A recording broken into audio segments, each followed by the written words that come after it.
नमस्कार। जय माता दी। मैं हूँ आपकी अपनी लाइफ डिज़ाइनर आचार्य जीतू सिंह।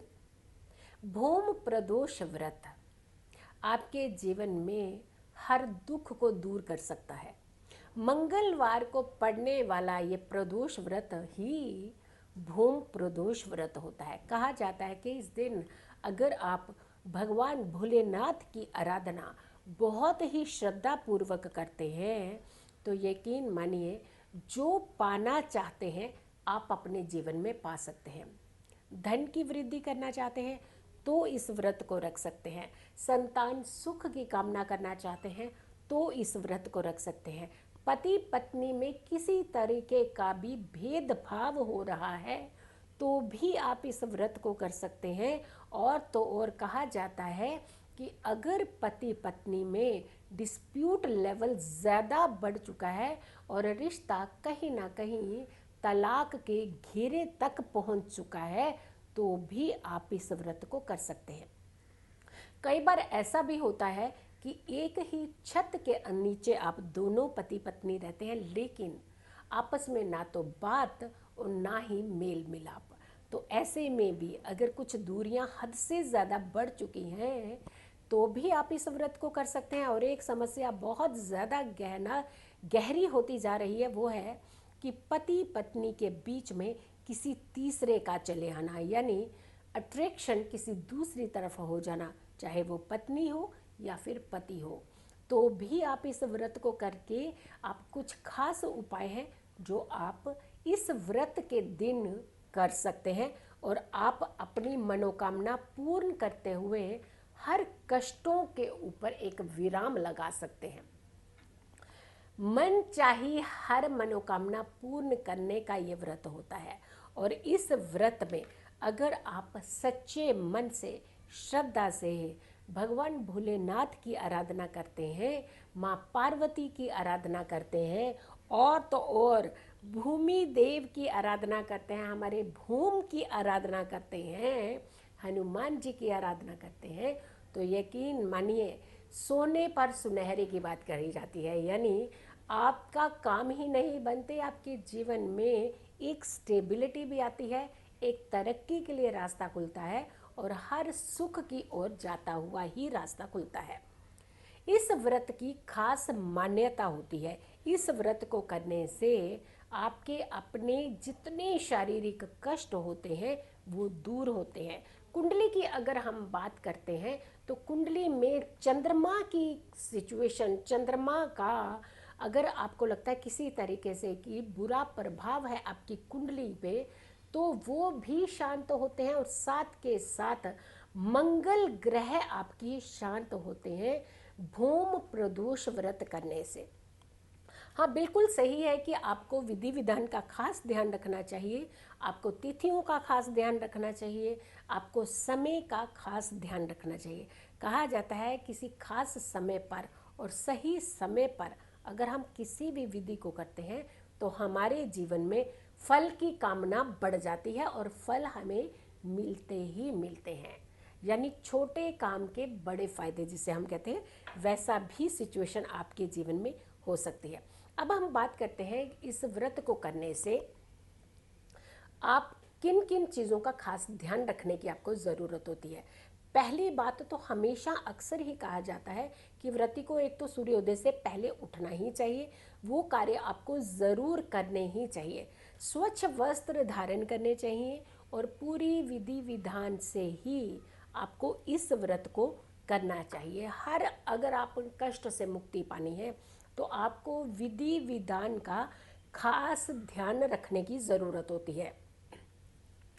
शत्रुओं का नाश होता है इस व्रत को करने से। जो एनिमीज आपके अनवांटेड एनिमीज आपके बन जाते हैं और ऐसे एनिमीज जो सामने से नहीं दिखते हैं, आपको लगते हैं बहुत ही सही, बहुत ज़्यादा वेल विशर हैं, लेकिन पीछे से कहीं ना कहीं आपकी ज़िंदगी में एक कड़वाहट घोलने का प्रयास करते हैं, आपकी ज़िंदगी को कहीं ना कहीं रोकने का प्रयास करते हैं, आपके जितने अचीवमेंट और मिशंस होते हैं उनको डाइवर्ट करने का प्रयास करते हैं, या फिर यूँ कहें कि आपकी तरक्की नहीं होने देने का प्रयास करते हैं।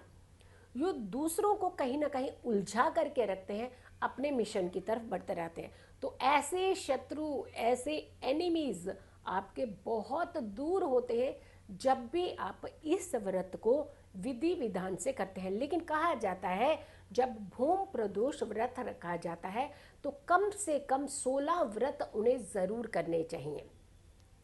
कुछ लोग क्या करते हैं कि शौक में आकर के 2 या 3 या 4 व्रत रखते हैं, उसके बाद शांत हो जाते हैं। उनको लगता है कि समस्याएं सॉल्व हो रही हैं, चलिए हम छोड़ देते हैं। ये वो डेंजरस जोन में आ जाते हैं। इनफैक्ट जब इन्फेक्शन ख़त्म होने वाली होती है, आप उसका इलाज छोड़ देंगे तो इन्फेक्शन बढ़ने के ज़्यादा चांसेस होते हैं।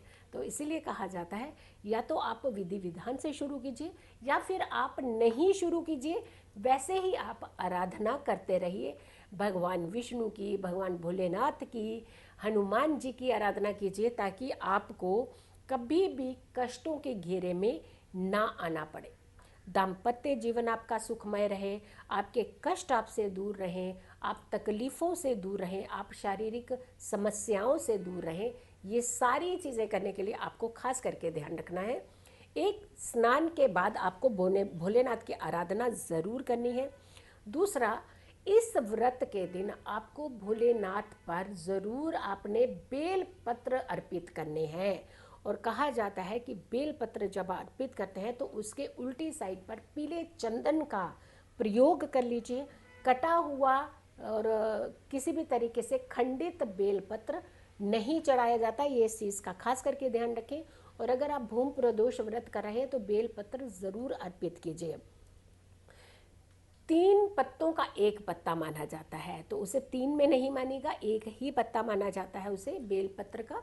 और तीनों पत्तों के ऊपर आपने पीले चंदन का प्रयोग ज़रूर करना है। ऐसे लगभग 11 पत्ते यानी 11 दल हो जाते हैं, वो आपको ज़रूर अर्पित करने चाहिए भोलेनाथ पर व्रत के दौरान। खास करके व्रती को, और जो व्रत नहीं करते हैं, पूजा आराधना भी करते हैं, तो भी आपको ये व्रत के दौरान या फिर उस दिन आपने ज़रूर जा कर के ये बेलपत्र अर्पित करने, अगर आपने व्रत नहीं भी रखा है।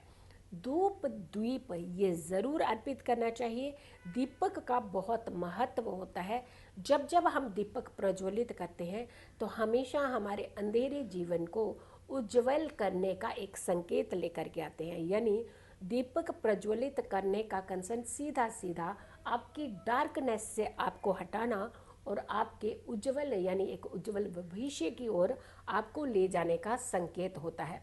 व्रत पूरा दिन करने के बाद सूर्यास्त के बाद भी इसकी पूजा का महत्व बहुत ज़्यादा माना जाता है। यानी सूर्यास्त के समय भी पूजा ज़रूर करनी चाहिए। पूरे घर को गंगा जल से आपने शुद्ध ज़रूर करना चाहिए। और इनफैक्ट जब आप पूजा करने बैठे तो अपने ऊपर भी गंगा जल का छिड़काव ज़रूर कर लीजिएगा। एक और बहुत शुभता के संकेत होते हैं। कहा जाता है कि अगर हम व्रत रखते हैं तो कुछ अच्छे रंगों का प्रयोग अपने जीवन में करते हैं या फिर भगवान को समर्पित करते हैं तो वहीं हमारा एक खुशियों का आगमन का संकेत भी शुरू होता है।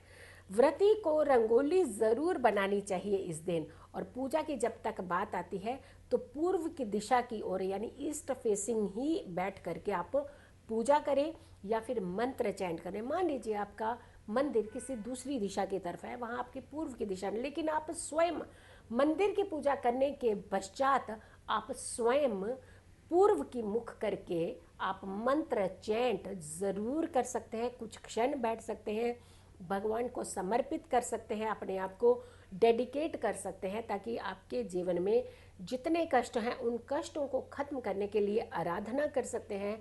और आपने ओम नमः शिवाय, ओम नमः शिवाय, ओम नमः शिवाय इस मंत्र का जाप लगातार 3 माला ज़रूर कीजिएगा सुबह और शाम को। हनुमान जी की आराधना ज़रूर कीजिएगा सुबह और शाम को। और आराधना के साथ साथ सात्विक रहिए, स्वच्छ रहिए, अच्छे भेदभाव किसी के प्रति ना रखिए, अच्छा स्वभाव रखिए, दूसरों के प्रति अच्छे थॉट रखिए। और ऐसे में एकदम शुद्धता की तरफ आप बढ़ते हुए इस व्रत को कंप्लीट कीजिए। तो कहा जाता है जब इस तरीके से विधि विधान को आप फॉलो करते हैं तो आप अपने जीवन में बहुत ज़्यादा सुखों का आगमन करते हैं। खुश रहिए, स्वस्थ रहिए, पॉजिटिव रहिए। जब जब हम पॉजिटिव रहते हैं, हर समस्या से हम दूर रहते हैं। जल्दी हाजिर होंगी, तब तक आप मेरे यूट्यूब चैनल को ज़रूर सब्सक्राइब कीजिए, बहुत सारे लोगों तक ये वीडियो शेयर ज़रूर कीजिए। साधारण विधि बहुत ही अचूक आपके रिजल्ट देती है, तो इसे बहुत साधारण विधि ना समझिए, ये साधारण के अंदर बहुत ज़्यादा फायदे की ओर आपको लेकर के जाता हुआ व्रत है। खुश रहिए, स्वस्थ रहिए, पॉजिटिव रहिए। जल्दी हाजिर होंगी, तब तक के लिए नमस्कार।